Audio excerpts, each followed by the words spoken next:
saudaraku sekalian, para sahabat Aura Zahra Bunga Padi TV, bertemu kembali di program Secangkir Babat. Pada episode kedua kali ini, saya akan bercerita tentang peralihan dari puisi cinta ke puisi protes. Pada masa SMA, saya semakin intensif menulis puisi, dan puisi-puisinya ditulis tangan di kedua buku ini. Alhamdulillah masih saya simpan, dan sebagaimana galibnya anak-anak muda, anak-anak remaja, baik sekarang maupun di masa lalu, itu akan lebih banyak menulis puisi-puisi cinta. Saya akan bacakan satu puisi yang saya tulis pada bulan April tahun 1981. Waktu itu saya belum lagi genap 16 tahun. Kepada Hadistiani 1. Di dalam gelap matamu, kau bentangkan dunia kita. Bintang mengkerdipkan matanya kepadaku. Duh, itukah matamu? Sepasang mata bagai biang lala. Bunga-bunga bergoyang berpacaran, tapi lukanya tak kutemukan dalam bahasa. Akan kuberikan hatiku ini kepadamu, agar kutemukan makna bunga dalam bahasa. Masih di dalam buku ini, saya bacakan satu lagi. Kepada seorang gadis. Aku bagai Sisyphus yang menapaki terjalnya gunung untuk mencapai puncaknya. Tapi batu-batu menggelinding sebelum kakiku sampai. Aku tergelincir. Begitulah beberapa kali mendaki dan tergelincir, jatuh dan bangkit. Aku berseru pada langit, apa artinya semua ini? Langit menjawab dengan bisu, dan nafasku kian tersengal. Walaupun aku luka dan payah, aku takkan menyerah dan kalah. Begitulah dua puisi, sekadar contoh bahwa di dalam buku tulis bergaris di mana menyimpan puisi-puisi yang saya tulis tangan ini, banyak sekali puisi-puisi cinta yang saya tulis. Tentu saja cinta dalam pengertian yang lebih ke arah asmara remaja. Nah, pada bulan Juni tahun 1981, saya dihadiahi buku puisi Rendra berjudul Potret Pembangunan dalam Puisi. Ini kakak saya almarhum Didi Suhardi yang membelikannya di toko buku Gramedia di Bandung waktu itu. Buku ini setelah saya baca ternyata mengaruhi penulisan puisi-puisi saya sesudahnya. Jadi di bulan Juni 81 saya membaca buku-buku puisi Rendra yang syarat dengan puisi-puisi protes, puisi-puisi sosial politik yang keras dan ditulis dengan gamblang, ditulis dengan berterus terang. Bahkan Rendra sendiri menyebut puisi-puisi dalam Potret Pembangunan dalam Puisi ini adalah pamflet. Dia mengatakan sejujurnya bahwa puisi-puisi ini adalah pamflet dan memang dimaksudkan untuk mengkritik, mengevaluasi seluruh gerak pembangunan di negeri ini waktu itu. Nah, setelah saya membaca buku puisi Rendra ini, saya juga kemudian beralih dari puisi-puisi cinta ke puisi-puisi protes.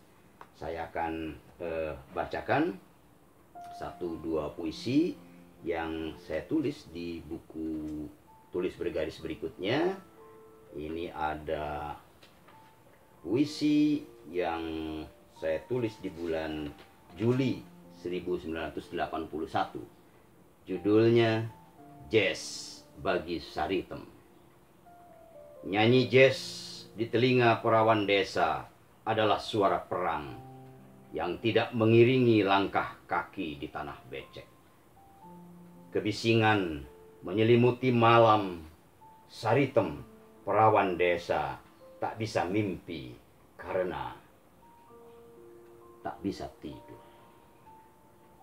Ombak masih saja berlari tanpa angin, tanpa musik, tanpa cinta, karena hanya satu di kehidupannya, duka. Hanya duka. Dan setiap pagi, setiap siang, setiap malam diceritakannya pada pasir, pada karang yang hanya bisa terdiam. Puisi yang kedua akan saya bacakan, berjudul Sajak SMA. Bulan berduka karena tak berbaju. Untunglah malam berwarna gelap, sehingga tubuhnya yang telanjang tak nampak jelas.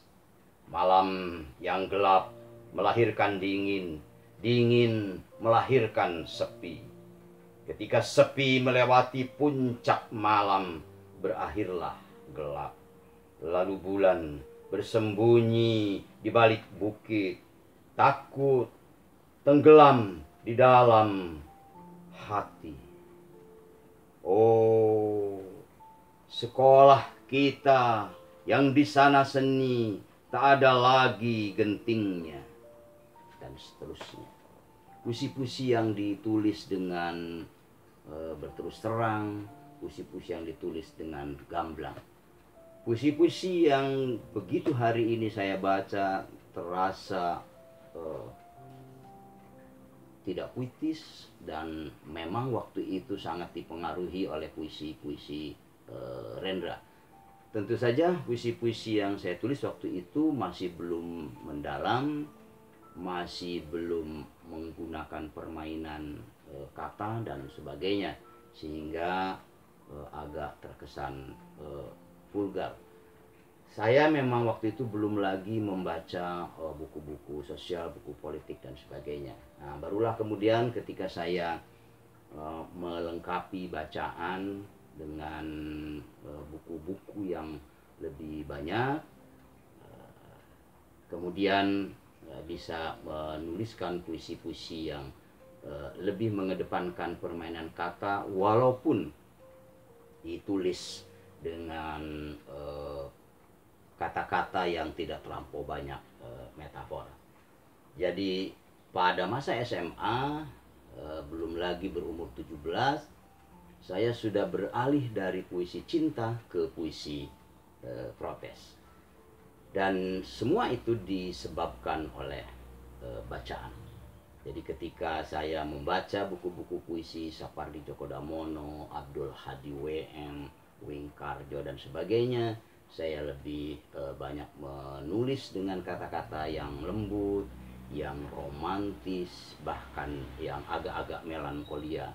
Tetapi kemudian ketika membaca puisi-puisi Rendra yang waktu itu ditulis dengan semangat pamflet, saya juga terpengaruh dan mencoba meniru, mengikuti puisi-puisi yang ditulis oleh penyair-penyair sebelumnya. Tampak jelas bahwa pada masa remaja, seseorang atau saya waktu itu sangat dipengaruhi oleh bacaan-bacaan. Nah, pada masa SMA itu pula, kemudian saya membaca buku-buku sosial, buku-buku politik dan sebagainya, termasuk catatan harian seorang demonstran, Sohoki, kemudian buku-buku sosial politik yang ditulis oleh Arif Budiman dan sebagainya. Itulah yang kemudian hari ini saya sadari menjadi dasar bagi penulisan puisi sekarang. Karena selain saya menulis puisi-puisi lirik yang lembut, puisi-puisi yang ditulis dengan mempertimbangkan gaya bahasa, saya juga menulis puisi-puisi yang diucapkan atau yang dituliskan secara lantang, gamblang, dan pada beberapa puisi saya tulis secara verbal. Ada beberapa buku puisi yang nanti akan saya tunjukkan dan bahas di Secangkir Babat ini, bagaimana puisi-puisi dalam beragam gaya saya tulis, baik dalam buku puisi Jejak Tiga, antologi buku puisi pertama yang diterbitkan oleh kelompok Azeta waktu itu, saya, Golagong, dan Riz Revolta. Kemudian tahun 88, kemudian pada tahun-tahun berikutnya juga menerbitkan beberapa buku puisi tunggal dengan gaya dan penulisan yang berbeda. Demikian cerita Secangkir Babat di episode kedua ini. Insya Allah nanti di episode-episode berikutnya akan disambung dengan pembahasan yang lainnya. Terima kasih. Salam.